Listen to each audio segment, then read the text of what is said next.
The Boston Celtics are going all in this year to win an NBA championship, and that has become very apparent with the Kristaps Porzingis trade, moving Marcus Smart to Memphis. And at the time of this recording, they have not made a trade for Jrue Holiday or Chris Paul, although we could see that sometime in the near future. Today we're looking at 5 reasons why I think the Boston Celtics can win the NBA championship this year. We're going through, probably the top 15 to 20 teams in the league and looking at 5 reasons why they can win it. And Jayson Tatum, Jaylen Brown, Kristaps Porzingis, that speaks for itself. Now, of course, they're losing their defensive leader in Marcus Smart, former Defensive Player of the Year, and then Grant Williams goes to Dallas. But with Joe Mazzulla in his second year, I think this Boston Celtics team can take great strides. So we're going to be talking about all that and more here in today's video. So make sure you stick around for the full video. Hit the like button, leave me a comment down below, hit the subscribe button. We're about 400 away from 10,000 subscribers. We're trying to hit it before the season starts. So if you could help us get there, that would be great. Now let's look at the first reason, and that is the star power on this team. It starts with Jaylen Brown, okay?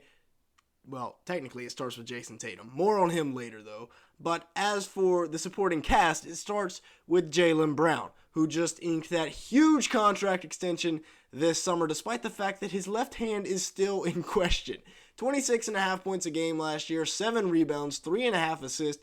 No denying his production and talent on the court, although he kind of shrunk away this year in the playoffs. 49% from the field, 35% from 3 in 65 games. And of course, not quite the 6 or 7 championships he told us he was going to get by the time he turned 26 or 7 years old. But he played 36 minutes a game this year, so he was a workhorse for this Celtics team.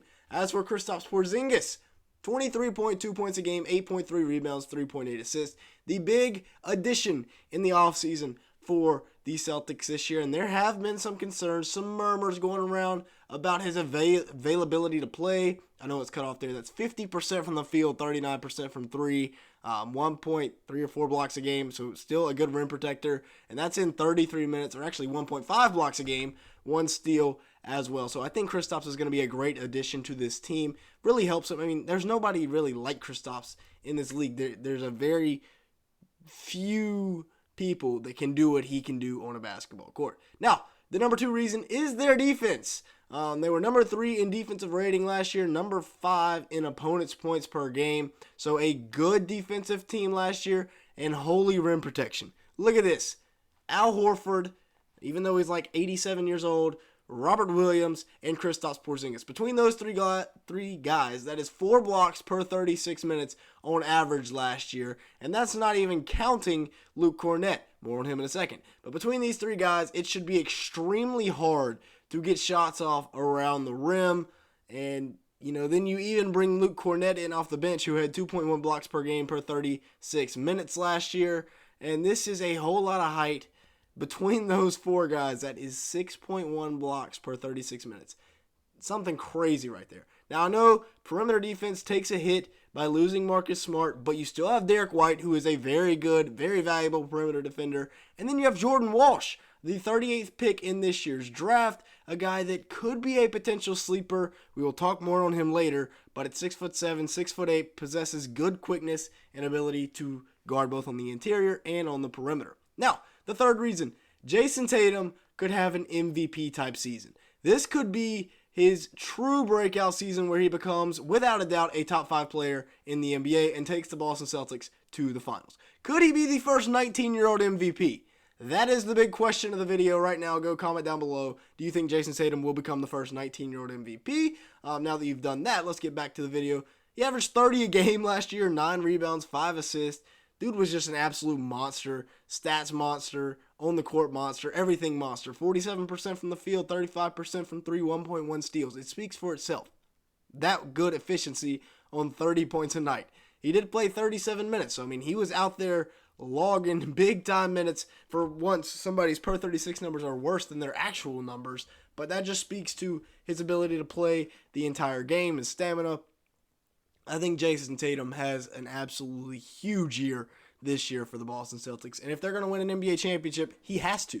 Now, reason number 4 is their hidden gems. We'll start off with Jordan Walsh. Like we said, the number 38 pick in the NBA draft. Now, offensively, he's not really going to bring anything at all. He only averaged 7 points a game in college. But defensively is where he is going to thrive. Very versatile. They can bring him off the bench and use him as a weapon on the defensive side of the ball. Now, for Delano Banton, coming over from the Toronto Raptors last year where he averaged 4.6 points, 1.5 rebounds in 9 minutes a game. He is a hidden gem deep in this rotation for the Celtics that I think could give them good minutes. 24 years old, still very young, still energetic legs. I think he's going to help them out a lot this year.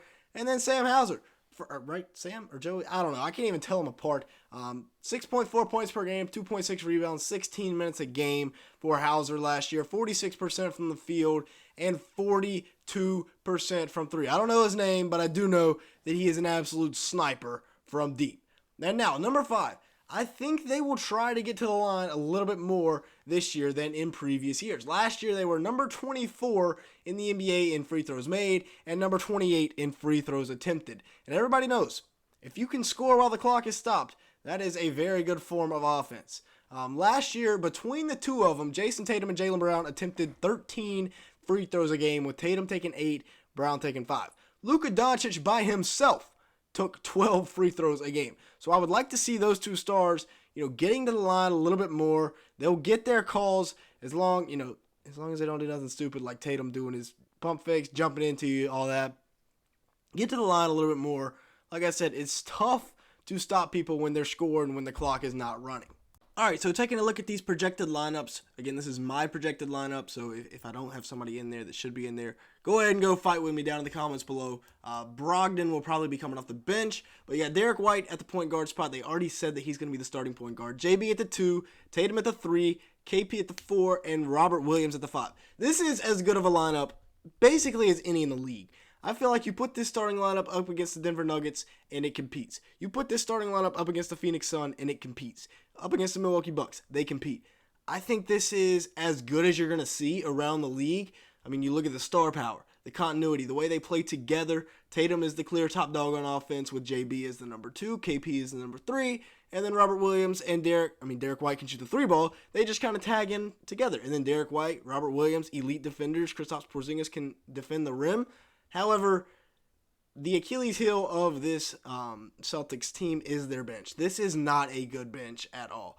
Now, can Banton, Walsh, and Luke Cornett give them good minutes? Sure.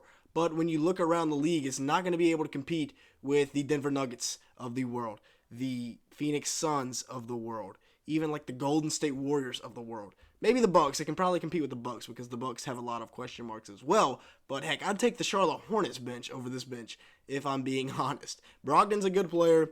Al Horford's a good player. Granted, he's like 87. Like I said, he's getting up there. So these stars are going to have to play big-time minutes down the stretch in the playoffs. And I think part of that is what hurt them last year with Tatum going down with injury. Just very little depth on this Celtics team. But like I said, they do have a good chance to win an NBA championship this year. A lot of it is because of how good their starting lineup is. And, if they do the 5 things that we said, attack the rim more, get to the line more. The defense is elite. Got to keep playing elite defense. Year 2 under Mazzella, so maybe a little bit more confident in the system, used to the system. But that is 5 reasons why I think that the Boston Celtics can win the 2024 NBA championship. A big X factor is if Jaylen Brown can develop a left hand. But yeah, with that being said, that is going to be it for today's video. Let me know your thoughts down in the comments below. Thank you so much for watching. Make sure to hit the like button and hit that subscribe button if you did enjoy at any point. And with all that being said, thank you so much for watching today's video.